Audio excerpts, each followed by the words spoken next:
ನಾವು ಹೇಳಿದ್ದು ನೀವು ಕೇಳಿದ್ದು ಜನರಲ್ ನಾಲೆಡ್ಜ್. ಓಕೆ, ಪ್ರಾರಂಭ ಮಾಡೋಣ. ಪ್ರಶ್ನೆ ಮೊದಲ ತಂಡಕ್ಕೆ, ಭಗವದ್ಗೀತೆಯನ್ನು ರಚಿಸಿದವರು ಯಾರು? ನಿಮ್ಮ ಆಯ್ಕೆಗಳು: ಆಯ್ಕೆ 1 ಅರ್ಜುನ, ಆಯ್ಕೆ 2 ಕೃಷ್ಣ, ಆಯ್ಕೆ 3 ಶ್ರೀರಾಮ, ಆಯ್ಕೆ 4 ವೇದವ್ಯಾಸ. ಆಯ್ಕೆ 4 ವೇದವ್ಯಾಸರು. ಭಗವದ್ಗೀತೆಯನ್ನು ರಚಿಸಿದವರು ವೇದವ್ಯಾಸರು. ಉತ್ತರ ಸರಿಯಾಗಿದೆ. 2 ಅಂಕವನ್ನು ಪಡೆದುಕೊಂಡಿದ್ದೀರಿ, ಅಭಿನಂದನೆ. ಹಾಗೆ ಪ್ರಶ್ನೆ 2ನೇ ತಂಡಕ್ಕೆ, ಹಲಗಲಿ ಗ್ರಾಮ ಕರ್ನಾಟಕದ ಯಾವ ಜಿಲ್ಲೆಯಲ್ಲಿದೆ? ಹಲಗಲಿ ಗ್ರಾಮ ಕರ್ನಾಟಕದ ಯಾವ ಜಿಲ್ಲೆಯಲ್ಲಿದೆ? ನಿಮ್ಮ ಆಯ್ಕೆಗಳು: ಆಯ್ಕೆ 1 ವಿಜಯಪುರ, ಆಯ್ಕೆ 2 ಬಾಗಲಕೋಟೆ, ಆಯ್ಕೆ 3 ಹುಬ್ಬಳ್ಳಿ, ಆಯ್ಕೆ 4 ಬೀದರ್. ಬಾಗಲಕೋಟೆ. ಹಲಗಲಿ ಗ್ರಾಮ ಬಾಗಲಕೋಟೆ ಜಿಲ್ಲೆಯಲ್ಲಿದೆ. ಉತ್ತರ ಸರಿಯಾಗಿದೆ. 2 ಅಂಕವನ್ನು ಪಡೆದುಕೊಂಡಿದ್ದೀರಿ. ಪ್ರಶ್ನೆ 3ನೇ ತಂಡಕ್ಕೆ, ಏಷ್ಯಾ ಖಂಡದಲ್ಲಿ ಮೊದಲ ವಿದ್ಯುತ್ ಯೋಜನೆ ಆರಂಭವಾದದ್ದು ಎಲ್ಲಿ? ಏಷ್ಯಾ ಖಂಡದಲ್ಲಿ ಮೊದಲ ವಿದ್ಯುತ್ ಯೋಜನೆ ಆರಂಭವಾದದ್ದು ಎಲ್ಲಿ? ಆಯ್ಕೆ 1 ಜೋಗ ಜಲಪಾತ್, ಆಯ್ಕೆ 2 ಗೇರುಸೊಪ್ಪೆ, ಆಯ್ಕೆ 3 ಶಿವನಸಮುದ್ರ, ಆಯ್ಕೆ 4 ಘಟಪ್ರಭಾ. ಆಯ್ಕೆ ಸಿ ಶಿವನಸಮುದ್ರ. ಏಷ್ಯಾ ಖಂಡದಲ್ಲಿ ಮೊದಲ ವಿದ್ಯುತ್ ಯೋಜನೆ ಆರಂಭವಾದದ್ದು ಶಿವನಸಮುದ್ರ. ಸರಿಯಾದ ಉತ್ತರ. 2 ಅಂಕವನ್ನು ಪಡೆದುಕೊಂಡಿದ್ದೀರಿ. ಪ್ರಶ್ನೆ 4ನೇ ತಂಡಕ್ಕೆ, ಗೋಲ್ ಗುಂಬಜ್ ಕಟ್ಟಿಸಿದವರು ಯಾರು? ಗೋಲ್ ಗುಂಬಜ್ ಕಟ್ಟಿಸಿದವರು ಯಾರು?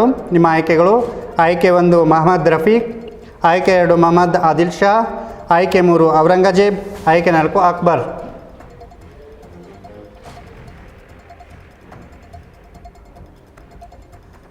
ಗೋಲ್ ಗುಂಬಜ್ ಕಟ್ಟಿಸಿದವರು ಯಾರು? ಮೊಹಮ್ಮದ್ ರಫೀಕ್, ಮೊಹಮ್ಮದ್ ಆದಿಲ್ ಶಾ, ಔರಂಗಜೇಬ್, ಅಕ್ಬರ್. ಮೊಹಮ್ಮದ್ ಆದಿಲ್ ಶಾ. ಗೋಲ್ ಗುಂಬಜನ್ನು ಕಟ್ಟಿಸಿದವರು ಮೊಹಮ್ಮದ್ ಆದಿಲ್ ಶಾ. ಉತ್ತರ ಸರಿಯಾಗಿದೆ. 2 ಅಂಕವನ್ನು ಪಡೆದುಕೊಂಡಿದ್ದೀರಿ. ಪ್ರಶ್ನೆ 1ನೇ ತಂಡಕ್ಕೆ, ಅತಿ ಹೆಚ್ಚು ರಾಗಿ ಬೆಳೆಯುವ ರಾಜ್ಯ ಯಾವುದು? ಅತಿ ಹೆಚ್ಚು ರಾಗಿ ಬೆಳೆಯುವ ರಾಜ್ಯ ಯಾವುದು? ನಿಮ್ಮ ಆಯ್ಕೆಗಳು: ಆಯ್ಕೆ 1 ತಮಿಳುನಾಡು, ಆಯ್ಕೆ 2 ಆಂಧ್ರ ಪ್ರದೇಶ್, ಆಯ್ಕೆ 3 ಮಹಾರಾಷ್ಟ್ರ, ಆಯ್ಕೆ 4 ಕರ್ನಾಟಕ. ಅತಿ ಹೆಚ್ಚು ರಾಗಿ ಬೆಳೆಯುವ ರಾಜ್ಯ ಯಾವುದು? ನಿಮ್ಮ ಆಯ್ಕೆಗಳು: ತಮಿಳುನಾಡು, ಆಂಧ್ರ ಪ್ರದೇಶ್, ಮಹಾರಾಷ್ಟ್ರ, ಕರ್ನಾಟಕ. Option D Karnataka. ಅತಿ ಹೆಚ್ಚು ರಾಗಿ ಬೆಳೆಯುವ ರಾಜ್ಯ ಕರ್ನಾಟಕ. ಉತ್ತರ ಸರಿಯಾಗಿದೆ. 2 ಅಂಕವನ್ನು ಪಡೆದುಕೊಂಡಿದ್ದೀರಿ. ಪ್ರಶ್ನೆ 2ನೇ ತಂಡಕ್ಕೆ, ಪಟ್ಟದಕಲ್ಲು ಕರ್ನಾಟಕದ ಯಾವ ಜಿಲ್ಲೆಯಲ್ಲಿದೆ? ಪಟ್ಟದಕಲ್ಲು ಕರ್ನಾಟಕದ ಯಾವ ಜಿಲ್ಲೆಯಲ್ಲಿದೆ? ನಿಮ್ಮ ಆಯ್ಕೆಗಳು: ಆಯ್ಕೆ 1 ವಿಜಯಪುರ, ಆಯ್ಕೆ 2 ಬಾಗಲಕೋಟೆ, ಆಯ್ಕೆ 3 ಧಾರವಾಡ, ಆಯ್ಕೆ 4 ಚಿಕ್ಕಬಳ್ಳಾಪುರ. ಪಟ್ಟದಕಲ್ಲು ಕರ್ನಾಟಕದ ಯಾವ ಜಿಲ್ಲೆಯಲ್ಲಿದೆ? ನಿಮ್ಮ ಆಯ್ಕೆಗಳು: ವಿಜಯಪುರ, ಬಾಗಲಕೋಟೆ, ಧಾರವಾಡ, ಚಿಕ್ಕಬಳ್ಳಾಪುರ. ವಿಜಯಪುರ. ಪಟ್ಟದಕಲ್ಲು ಕರ್ನಾಟಕದ ವಿಜಯಪುರ ಜಿಲ್ಲೆಯಲ್ಲಿದೆ. ಉತ್ತರ ತಪ್ಪಾಗಿದೆ. ಪ್ರಶ್ನೆಯನ್ನು 3ನೇ ತಂಡಕ್ಕೆ ವರ್ಗ ಮಾಡ್ತೀವಿ. ಪಟ್ಟದಕಲ್ಲು ಕರ್ನಾಟಕದ ಯಾವ ಜಿಲ್ಲೆಯಲ್ಲಿದೆ? ನಿಮ್ಮ ಆಯ್ಕೆಗಳು: ಆಯ್ಕೆ 1 ವಿಜಯಪುರ, ಆಯ್ಕೆ 2 ಬಾಗಲಕೋಟೆ, ಆಯ್ಕೆ 3 ಧಾರವಾಡ, ಆಯ್ಕೆ 4 ಚಿಕ್ಕಬಳ್ಳಾಪುರ. ಪಟ್ಟದಕಲ್ಲು ಚಿಕ್ಕಬಳ್ಳಾಪುರ. ಪಟ್ಟದಕಲ್ಲು ಕರ್ನಾಟಕದ ಚಿಕ್ಕಬಳ್ಳಾಪುರ ಜಿಲ್ಲೆಯಲ್ಲಿದೆ. ಉತ್ತರ ತಪ್ಪಾಗಿದೆ. ಬಾಗಲಕೋಟೆ ಸರಿಯಾದ ಉತ್ತರ. ಸೊ ಪ್ರಶ್ನೆ ನಿಮಗೆ, ಪರಶುರಾಮನ ತಾಯಿಯ ಹೆಸರೇನು? ಪರಶುರಾಮ ಗೊತ್ತಲ್ಲ? ಸೊ ಪರಶುರಾಮನ ತಾಯಿಯ ಹೆಸರೇನು? ನಿಮ್ಮ ಆಯ್ಕೆಗಳು: ಆಯ್ಕೆ 1 ರೇಣುಕಾದೇವಿ, ಆಯ್ಕೆ 2 ಅಕ್ಕ ಮಹಾದೇವಿ, ಆಯ್ಕೆ 3 ರಾಣಿ ಹೆಬ್ಬಕ್ಕ, ಆಯ್ಕೆ 4 ಮಾರಮ್ಮ. ಆಯ್ಕೆ ಎ ರೇಣುಕಾದೇವಿ. ಪರಶುರಾಮನ ತಾಯಿ ಆಯ್ಕೆ 2 ಆಯ್ಕೆ ಎ ರೇಣುಕಾದೇವಿ. ಸರಿಯಾಗಿದೆ ಉತ್ತರ? ಯೋಚನೆ ಮಾಡಿ ಹೇಳಿ. ಪರಶುರಾಮನ ತಾಯಿ ಹೆಸರು ರೇಣುಕಾದೇವಿ. ಸರಿಯಾದ ಉತ್ತರ, 2 ಅಂಕವನ್ನು ಪಡೆದುಕೊಂಡಿದ್ದೀರಿ.